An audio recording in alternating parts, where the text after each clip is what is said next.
Jadi syukur alhamdulillah kami dari IMT BSMI yang keempat dalam misi ke-40, saya Dr. Muhammad Ibrahim Barat, spesialis bedah, kemudian Dr. Bambang, spesialis anak, dan Dr. Anissa, spesialis dermatologi. Kita bertugas sekitar 14 hari lamanya, mulai berangkat tanggal 7 ke Gaza. Sebelumnya kita berada di Nasser Hospital di Khan Yunis, di Gaza Selatan. Kemudian dilanjutkan 12 hari ke Gaza City atau kota Gaza, bertempat di Rumah Sakit Al-Shifa. Rumah Sakit Al-Shifa ini adalah rumah sakit terbesar di Gaza, seperti RSCM. Nah, kemudian setelah 12 hari kita dilanjutkan kembali ke 2 hari lagi ke Khan Yunis, diperbantukan di sana, di Rumah Sakit Nasser Hospital.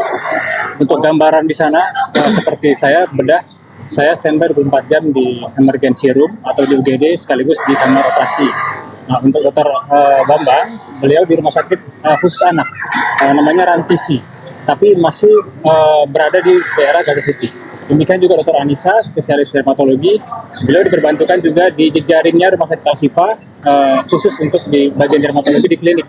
Itu ada sekitar kurang lebih jaraknya nggak jauh dari sekitar 300 meter dari situ. Kemudian juga Dr. Nisat sendiri juga diperbantukan di wound care di Rumah Sakit Al-Shifa. Kalau alat kesehatan untuk saat ini sangat-sangat kurang. Seperti contoh kalau di UGD, di Jawa Barat itu kita bisa dibilang tuh kehabisan obat bius. Jadi saya setiap menangani kasus-kasus mass casualty injury, itu kalau misalkan harus menjahit kasus-kasus korobek, itu tanpa pakai lidocaine ya, atau tanpa pakai bius. Kemudian juga alatnya kita berganti-gantian. Jadi kadang-kadang kita nggak sempat lagi kita steril, nggak memungkinkan, jadi harus bergantian. Jadi kadang satu alat itu bisa untuk menjahit bisa sampai 4 kali orang. Ya, kalau untuk satu hari di UGD itu 800 orang per hari. Itu kasusnya kasus-kasus trauma. Biasanya habis ledakan bom, disertai ada suara rentetan senapan, disertai datangnya pasien di UGD. Seperti itu. Nah, nanti dari UGD kita pilih-pilih mana yang memang harus operasi, mana yang tidak. Gitu. Kita seminimalisir mungkin kita tidak operasi. Tapi kalau memang kasus-kasus yang sudah perdarahan hebat, seperti di tamponat jantung atau perdarahan di bagian perut, abdomen, nah itu biasanya kita operasi.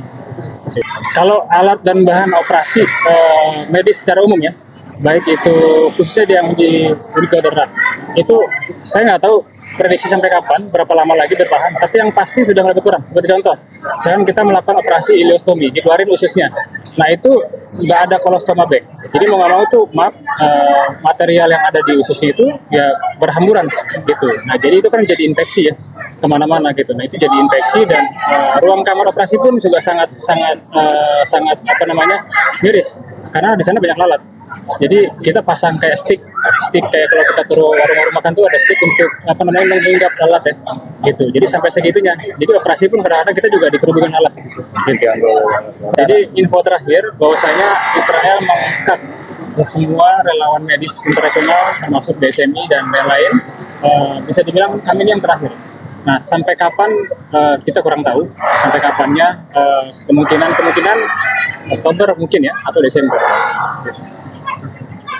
Kondisinya itu dari hari per hari selalu parah karena ada rencana kan Israel tanggal 9 Oktober itu kan mau melakukan serangan besar-besaran. Jadi memang daerah kota Gaza itu memang daerah memang target. Jadi semakin dari hari ke hari itu terus dipepet. Jadi bagaimana masyarakat itu yang ada di kota Gaza itu mau diarahkan untuk menuju ke Khan Yunis. Jadi mau tidak mau ya kita medis yang berada di rumah sakit terus bertahan. Karena kan nggak mungkin kita juga mundur gitu. Seperti itu. Kita nggak ada pilihan selain kita bertahan di situ dan membantu masyarakat khususnya yang ada di kota Gaza. Informasi kita dapat dari MUA di sana bahwasanya tim internasional kita bilang termasuk Indonesia dari BCB, kemudian dari seperti kayak di internasional ada Kadus, ada UKMED dan lain-lain itu juga di stop semuanya. Jadi udah kemungkinan besar ini dalam 2-3 bulan ke depan ini bakal tidak ada lagi relawan masuk.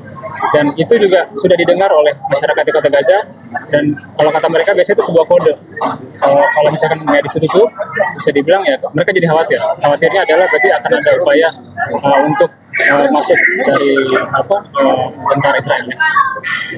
Ya, harapannya adalah saya mendukung sekali airdrop yang hari ini diusung oleh pemerintah, karena kemarin juga sudah ketemu kita sama teman-teman dari tim Satgas Merah Putih Garuda dan Merah Putih 2, bahwasanya ya ini kelanjutan ya, setelah kita stop kami medis ya logistik masuk.